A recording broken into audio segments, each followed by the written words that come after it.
আসসালামু আলাইকুম রহমতুল্লাহ। সুপ্রিয় শিক্ষার্থীবৃন্দ, আশা করি তোমরা সবাই ভালো আছো। এই ভিডিওটা তৈরি করছি ষষ্ঠ শ্রেণীর শিক্ষার্থীদের জন্য। 2024 সালে ষষ্ঠ শ্রেণীর গণিত বার্ষিক পরীক্ষার প্রশ্নপত্র নিয়ে আজকে আলোচনা করব। শিক্ষার্থীরা, তোমরা জানো যে এবছর এনসিটিভি থেকে তোমাদের একটা প্রশ্ন দেওয়া হয়েছে, যার আলোকে তোমাদের বিদ্যালয়ের শিক্ষকরা পরীক্ষা প্রশ্ন তৈরি করবেন। সো একটা বিদ্যালয়ের সাথে আরেকটা বিদ্যালয়ের প্রশ্নের উত্তর মেলা কিন্তু কোনো সম্ভাবনা নেই। তোমরা যত বেশি প্র্যাকটিস করবে তত বেশি তোমরা প্রশ্ন কমন পাবে। তো শিক্ষার্থীরা, আমরা এনসিটিভির যে নমুনা প্রশ্ন দেওয়া হয়েছে তার সমাধান এবং প্রত্যেকটা বিষয়ের সাজেশন একটা প্লেলিস্ট তৈরি করে সেখানে দিয়ে দিয়েছি। আমরা কমেন্টে সেই প্লেলিস্টের লিঙ্ক দিয়ে দিব, তোমরা সেখান থেকে যার যে ভিডিওগুলো দরকার খুব সহজে দেখে নিতে পারবে। আজকের ভিডিওতে আমরা তোমাদের যে গাইড বইগুলো রয়েছে সেখান থেকে একটা গুরুত্বপূর্ণ মডেল টেস্ট নিয়ে আলোচনা করব। কবিভাগ নৈবত্তিক অংশ, যার মোট মান কত? 25। তো এখানে প্রথমেই 15টা থাকবে কি বহু নির্বাচনী প্রশ্ন, ঠিক আছে? এগুলো সঠিক উত্তরগুলো তোমাদের লিখতে হবে।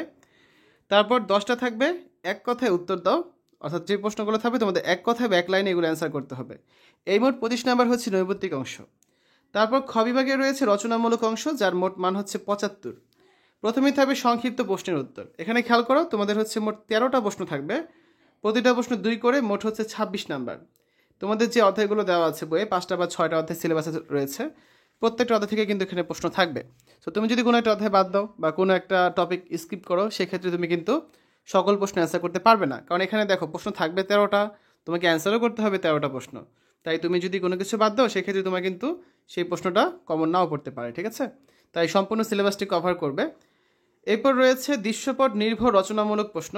এক্ষেত্রে তোমাদের কিছু অতিরিক্ত প্রশ্ন দেওয়া থাকবে, মোট 10টা প্রশ্ন থাকবে, সেখান থেকে তোমরা 7টা প্রশ্ন অ্যান্সার করবে, আর প্রতিটা প্রশ্ন 7 করে, মোট 49 নাম্বার, ঠিক আছে? দেখো, এখানে প্রতিটা প্রশ্নের জন্য একটা করে দৃশ্যপট রয়েছে। যেমন এই দৃশ্যপটের আলোকে এখানে 3টা প্রশ্ন আছে, 2, 2, 3, মোট 7 নাম্বার। আবার দেখো এখানে যেমন এই যে প্রশ্ন, এই দৃশ্যপট যেটা রয়েছে তার আলোকে 2টা প্রশ্ন আছে, 3 আর 4 যোগ করলে কিন্তু 7ই হয়, অর্থাৎ 2টা বা 3টা করে প্রশ্ন থাকবে এক একটা দৃশ্যপটের আন্ডারে। সো তোমার মোট 10টা দৃশ্যপট থাকবে। দৃশ্যপটে এরকম গ্রাফও থাকতে পারে, আবার অনেক সময় চিত্র থাকে দৃশ্যপটে, ঠিক আছে? বেশিরভাগ সময় এরকম তথ্য দেওয়া থাকবে। তো সেই দৃশ্যপটগুলো দেখে সেখানে যে মোট 10টা প্রশ্ন থাকবে, যেমন এখানে চিত্র দেওয়া আছে, সেই প্রশ্নগুলোর মধ্যে তুমি যেগুলো অ্যান্সার করতে চাও, 10টা প্রশ্ন থেকে যে কোনো 7টা দৃশ্যপট নির্ভর প্রশ্ন তোমাকে অ্যান্সার করতে হবে। তো শিক্ষার্থীরা, এই আজকে আলোচনা। আমরা এতক্ষণ ষষ্ঠ শ্রেণীর গণিত বার্ষিক পরীক্ষার একটা নমুনা প্রশ্নপত্র নিয়ে আলোচনা করলাম। আশা করি তোমাদের কাছে ভিডিওটা ভালো লেগেছে।